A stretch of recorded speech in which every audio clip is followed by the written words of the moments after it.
దేవుని నామమునకు మహిమ కలుగును గాక. ప్రభునందు ప్రియులరా, మన ప్రభువు రక్షకుడునైన క్రీస్తు యేసు పరిశుద్ధ నామములో మీ అందరికీ శుభములు. 19వ తేదీ ఫిబ్రవరి మాసము 2025వ సంవత్సరం. ఈరోజు దేవుడు నిన్ను ప్రేమించి నీకు ఇస్తున్న ఒక సందేశము అనొచ్చు. ఇది సందేశం మాత్రమే. యూదావారు రక్షింపబడుదురు. ఆ దినములలో యూదావారు రక్షింపబడుదురు. ఇర్మియా గ్రంథము 33వ అధ్యాయము 16వ వచనం. అయితే ఇది వాగ్దానము ఆ రోజున ఇశ్రాయేలులకు, ఈ రోజున నీతో చెప్పుతున్న దేవుని వాగ్దానము. ఖచ్చితంగా దేవుడు నిన్ను రక్షిస్తాడు. ఎలాగా? ఇది మనము నేర్చుకోబోతున్నాం. ఈ పూర్తి వచనము ఇర్మియా గ్రంథం 33:16. ఆ దినములలో యూదావారు రక్షింపబడుదురు. ఫస్ట్ పాయింట్, యెరూషలేము నివాసులు సురక్షితముగా నివసిస్తారు. థర్డ్ పాయింట్, యెహోవాయే మనకు నీతి అని యెరూషలేమునకు పేరు పెట్టబడింది. యెరూషలేమునకు ఏమని పేరు పెడుతున్నారు? యెహోవాయే మనకు నీతి, జెహోవా సిద్కేను.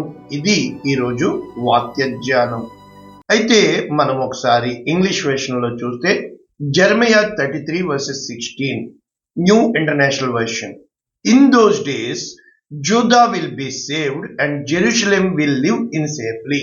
ఆ దినములలో యోదావారు రక్షించబడి యెరూషలేము వారు సురక్షితముగా నివసిస్తారు. Okay, next, this is the name by which it will be called the lord hour righteous saviour. మన యొక్క రక్షకుడైన నీతి రక్షకుడు, చూసావా, యెహోవాయే అని ఆ పట్టణమునకు పేరు పెట్టి వారు పిలుస్తారు. ఇది దేవుని యొక్క వాగ్దానం. అయితే మనము ఈ ఇర్మియా గ్రంథము 33వ అధ్యాయము లోతుగా వెళ్లే ముందు మనము అసలు ఇక్కడ ఏమి చెప్పబడుతుంది, ఎందుకు ఈ వాక్యాలు దేవుడు మనకి ఇస్తున్నాడు అనేవి ప్రభునందు ప్రియులరా మనము చూస్తే, ఏ దినములు అసలు ఏమి జరిగింది అనేది ఎప్పుడూ కూడా మనము ముందు వెనక చూసినప్పుడు ఇర్మియా చెరసాల ప్రాకారంలో ఇంకా ఉంచబడి ఉండగా యెహోవా వాక్కు రెండవసారి అతనికి ప్రత్యక్షమై ఇర్మియాను చెరసాలలో వేశారు. అప్పుడు దేవుడు ప్రత్యక్షమై ఏమని చెప్తున్నాడు? మాట నెరవేర్చు యెహోవా, అంటే వాగ్దానం ఇచ్చాడు. ఆ యొక్క వాగ్దానము నెరవేర్చడానికి దేవుడు వచ్చాడు. అంటే వీరు వాగ్దానంలో ఉండకుండా దేవునికి అయిష్టముగా తప్పిపోయి మార్గంలో ఉన్నారు. కనుక స్థిరపరచవలనని దాన్ని నిర్మించు యెహోవా. యెహోవా అను నామము వహించిన వాడు ఇలాగు సెలవిచ్చుచున్నాడు. ఏమంటున్నాడు ఇప్పుడు? నాకు మొర్ర పెట్టుము, నేను నీకు ఉత్తరం ఇచ్చేదను, నీవు గ్రహింపలేని గొప్ప సంగతులను. ఇది దేవుని టెలిఫోన్ నెంబర్. అయితే ఏ పట్టణం అయితే చెదిరిపోయిందో, ఎలాగా? ఇప్పుడు గజా అంతా పాడైపోయింది కదా, ఆ విధముగా మరి లాస్ ఏంజల్స్ అంతా కూడా, ఆ కాలిఫోర్నియా మొత్తం తగలబడిపోయింది కదా, అలా అయిపోయినా కూడా దేవుని వాక్యం ఏం చెప్తుంది? ముట్టడి దిబ్బల దెబ్బకు ఖడ్గమునకు పట్టణములోని ఇండ్లన్నీ, యూదారాజుల నగరులు శిథిలమైపోయిన కదా, వాటిని గూర్చి ఇశ్రాయేలు దేవుడగు యెహోవా సెలవిచ్చు. నా జీవితంలో జరిగింది మొత్తం.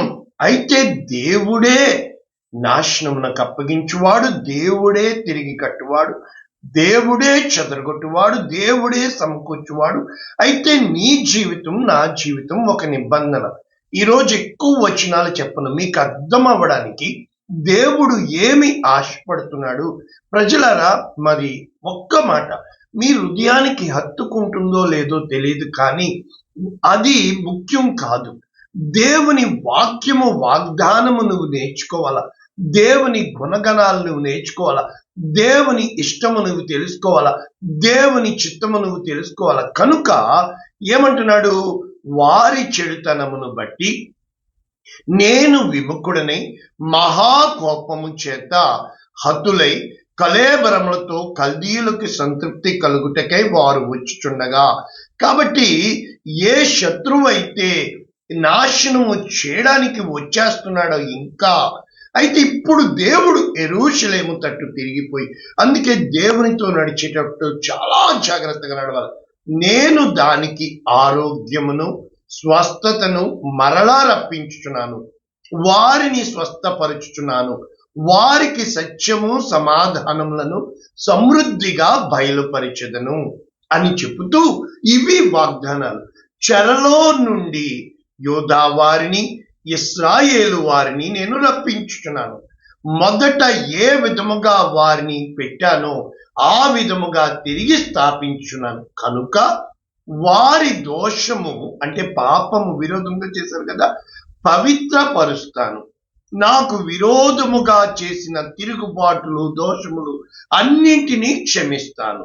ఇప్పుడు చెప్తున్నాడు, వారు నాకు ఇష్టమైన పేరుగా, స్తోత్రానికి కారణముగా, ఘనతకు ఆస్పదముగా, ఏ శాపమునకు ఆస్పదముగా అప్పగించాడో, ఏ నాశనమునకు ఆస్పదముగా అప్పగించాడో, ఏ యొక్క విరగగొట్టడానికి కోల దూయడానికి అప్పగించాడో ఇప్పుడు చెప్తున్నాడు. అన్ని ఉపకారాలు చేసి సమస్తమైన ఉపకారములు, సమస్తమైన క్షేమము, సమస్తమైన మేలులు వారికి నేను చేస్తాను.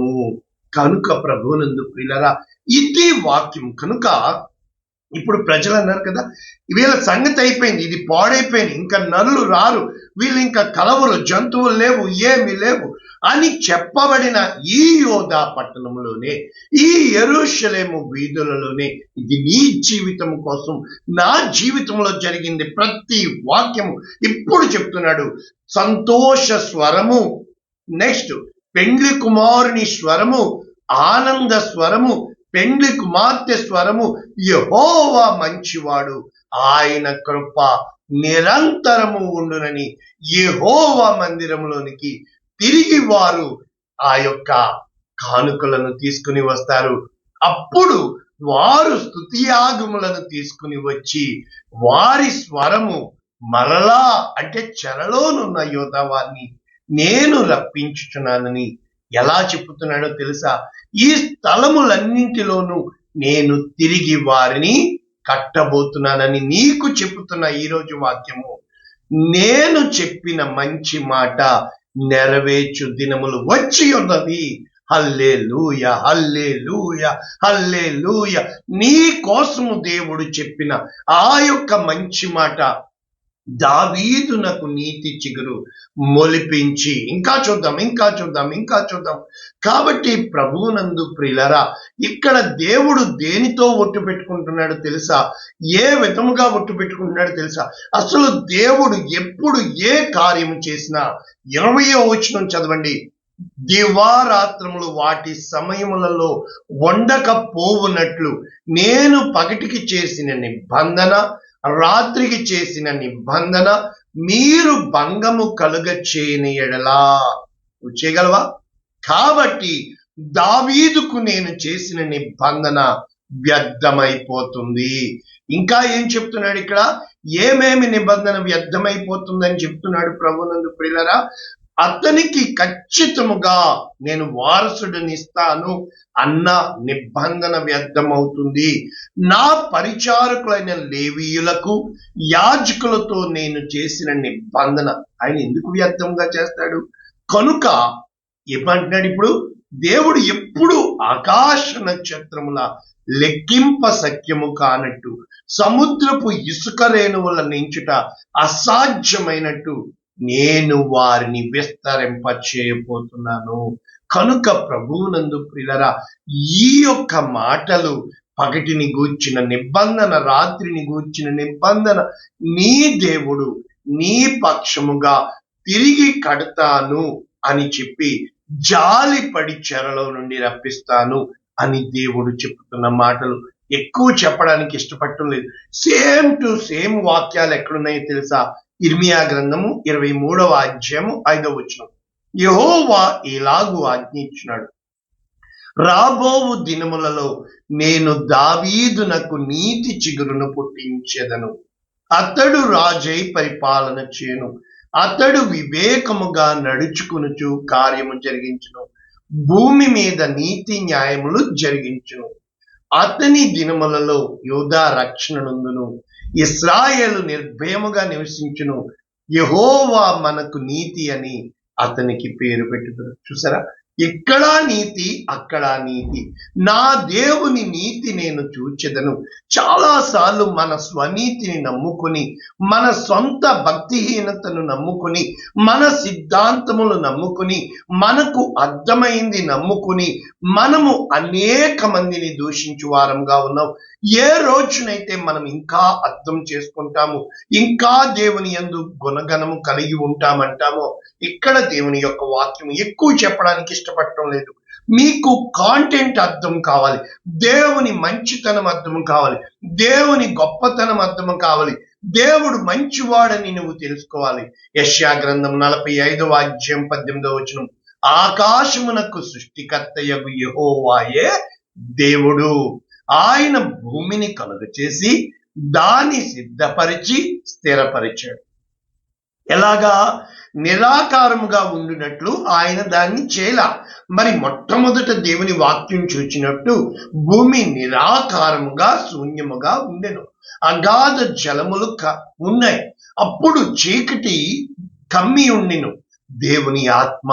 అయితే దేవుడు సృష్టిని కలుగు చేసింది, నిన్ను నన్ను కలుగు చేసింది నిరాకారంగా శూన్యంగా ఉండడానికి కాదు. కాబట్టి నివాస స్థలమగునట్లుగా సృజించెను. కాబట్టి నా జీవితంలో జరిగింది, మళ్ళా చెప్తున్నాను, మీకు అర్థమయ్యేటట్టు ఖచ్చితంగా రాబోయే దినముల్లో మీరు చూడబోతున్నారు. ఎందుకు అంటే, ప్రభువునందు ప్రియులరా, నీకు ఆకారం ఇచ్చేవాడు దేవుడే, నిన్ను నిరాకారంగా చేయవాడు దేవుడే, నిన్ను తృప్తిపరిచేవాడు దేవుడే, నిన్ను కరువుకు పంపించేవాడు దేవుడే, నిన్ను ఆదరించేవాడు దేవుడే, నిన్ను నిరాశతో నిస్పృహతో కృంగదీయువాడు దేవుడే. యెహోవాను నేనే దేవుడను, మరి ఏ దేవుడు లేడు అని చెబుతూ అంధకార దేశములో మరుగైన చోట నేను మాట్లాడలేదు. ఆయన అలా మాట్లాడు, మాయా స్వరూపుడని నన్ను వెతుకుడని నేను మీకు చెప్పలేదు, న్యాయమైన సంగతులు చెప్పువాడను, యథార్థమైన సంగతులు తెలియచు. యథార్థత అంటే ఏంటో తెలుసా? ఒక్కటే, నీవు చేసిన తప్పును నీవు ఒప్పుకోవడమే యథార్థత. అలా ఎలా అంటాము, ఎలా ఒప్పుకుంటాం? పరుగు పొద్దు కదా. కూడి రండి జనములలో తప్పించుకునిన వారలారా, దగ్గరకు వచ్చి కూడుకునుడి అని చెప్పుతూ రక్షించలేని దేవతలకు ఎంతకాలం మొర్ర పెడతారు? ఇప్పుడు దేవుడు తన మహిమను చెప్తున్నాడు, నిన్ను రక్షించువాడు దేవుడే. అందుకే 21 నుంచి మొదలు పెడదాం మనం. మీ ప్రమాణ వాక్యములు నా సన్నిధిని తెలియచేయండి, జనులు కూడుకొని ఆలోచన చేసుకునుదురుగాక. పూర్వకాలము మొదలుకొని ఆ కార్యము తెలియజేసిన వాడెవడు? చాలా అంటే ఆదాంతో అంటాడు, నువ్వు పాపం చేశావని, అంటే నీవు దిగంబరివని నీకు తెలిపిన వాడెవడు? చూసారా? అంటే ప్రభునందు ప్రియులారా, who told you that you are a. కాబట్టి దేవుడు నిన్ను మార్చుకోవాలని ఆ విధముగా చెబుతూ, పూర్వకాలము మొదలుకొని ఆ కార్యములను తెలియచేసిన వాడను నేనే, యెహోవాను నేనే, చాలా కాలము క్రిందట దాన్ని ప్రకటించిన వాడెవడు? నేనే కదా, నేను తప్ప వేరొక దేవుడు లేడు. ఇది చూసి యెహోవా సాక్షులు, యెహోవా దేవుడు, ఆయనే యేసుక్రీస్తు, మొదటి ఆదాము కడపటి ఆదాము. ఆ సబ్జెక్ట్ వేరే. నేను నీతిపరుడగు దేవుడను, రక్షించువాడను నేనే, నేను తప్ప మరి ఏ దేవుడు లేడు అని చెబుతూ, భూదిగంతముల నివాసులారా నా వైపు చూచి రక్షణ పొందుడి, నేనే దేవుడను, నేను తప్ప మరి. అంటే నీకు రక్షణ కావాలి అని అంటే దేవుని వైపు నువ్వు చూడాలి. ఏ స్థితిలో ఉన్న దేవుడు నిన్ను రక్షించుటకు సామర్థ్యము కలిగిన దేవుడు. ఇక్కడ చెప్తున్న, నా ఎదుట ప్రతి మోకాలు వంగును అనియు, ప్రతి నాలుక నా తోడని ప్రమాణము చేయును అనియు, నేను నా పేరట ప్రమాణము చేసి ఉన్నాను, నీతి గల నా నోటి మాట బయలుదేరి ఉన్నది, అది వ్యర్థము కాదు. ఇప్పుడు చెప్పండి, యెహోవా యందే నీతి బలములు ఉన్నవని జనులు నన్ను గూర్చి చెప్పుదురు, ఆయన యొద్దకే మనుషులు వచ్చెదరు, ఆయన మీద కోపపడిన వారందరూ సిగ్గుపడుదురు. యెహోవా యందే ఇశ్రాయేలు సంతతి వారందరూ నీతిమంతులుగా ఎంచబడిన వారై అతిశయపడుదురు. కనుక ఇది వాక్యం. అంటే ఈ వాక్యం ఏ విధముగా మొదలుపెట్టింది అంటే, దేవుని వాక్యం యెషయా 45:1, అతని పక్షమున జనములను జయించుటకు నేను అతని కుడి చేతిని పట్టుకుని ఉన్నాను. చూసారా, రాజుల నడికట్లను విప్పెదను. కోరేషుతో చెప్పబడుతున్న మాట, అతని ఎదుట వేయబడకుండా తలుపులు తీసేదను అని చెప్పుతూ యెషయా 45, నేను నీకు ముందుగా పోవచ్చు, మెట్టగా ఉన్న స్థలములను సరాలము చేసేదను, ఇత్తడి తలుపులను పగలగొట్టేదను, ఇనప గడియలను విడగొట్టేదను. పేరు పెట్టి నిన్ను పిలిచిన ఇశ్రాయేలు దేవుడనైన యెహోవాను నేనే అని నీవు గ్రహించి తెలుసుకున్నట్లు. ఈ వాక్యం ఇంతకు చెప్పాను. అన్నీ ఇస్తానంటున్నాడండి దేవుడు. కానీ దేవుని యందే నువ్వు లక్ష్యం ఉంచాలి, దేవుని చిత్తాన్నే ఎరగాల, దేవుడే చెయ్యాల అని నువ్వు ఉండాలి. ఈ రోజుల్లో అలా ఉండగలవా? ఏం లాభం చెప్పండి? ఏ రోజు ఆయన నీ హృదయంలో ఉన్నాడని, నీ హృదయాన్ని నువ్వు ఎంత మాత్రము తొందర పెట్టకూడదని, నీవు ఎప్పుడు దీవించాలని, ఎప్పుడు ఆశీర్వాదించాలని, 10 మందికి నువ్వు ఆశీర్వాదంగా మారాలని దేవుడు ఈ అటువంటి కృప మనకి ఇవ్వాలని ప్రార్థన చేయడం. పరిశుద్ధుడా, ప్రేమ కలిగిన తండ్రి, విత్తబడిన వాక్యమును నిండాలుగా దీవిస్తూ ఎంతమంది ఈ వాక్యం వింటున్నారో, ఈ రోజన్నా నీవే దేవుడవు, నీవే మమ్మల్ని రక్షించగలవు, నీవే మమ్మల్ని కాపాడగలవు, నీవే మాకు అయ్యా సమస్తము చేయగలవని నిత్యముగా వాక్యం వింటున్న ఒక్కొక్కరిని పేరు పేరు పేరు పేరు చొప్పున యేసు నామమున దీవించి ఆశీర్వదిస్తున్నాము తండ్రి. Amen. God bless you all. దేవుడు మిమ్మల్ని దీవించుగాక. ఆమేన్.